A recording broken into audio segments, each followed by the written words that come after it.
జగన్ పాట పాడుకుందా వైఎస్ఆర్ గారు పాట పాడుకుందా నవీన్ తొమ్మిది ఒక్క మాట చెబుతా. మనం క్రమశిక్షణతో ఉండాలా. డిపార్ట్మెంట్ వాళ్ళు ఎవరు ఉన్నారు, మీరు నడుతున్నారు, వాళ్ళకి ఇబ్బంది. ఎట్టి పరిస్థితిలో మన బావకాడ డిపార్ట్మెంట్ వారికి ఏ రకమైన ఇబ్బంది జరగకూడదు. వాళ్ళ గౌరవం వాళ్ళని కాపాడాలా.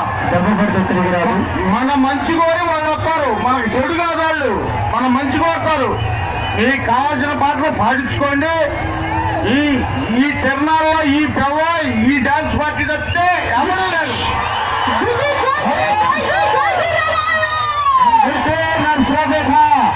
అమ్మవారి భార్య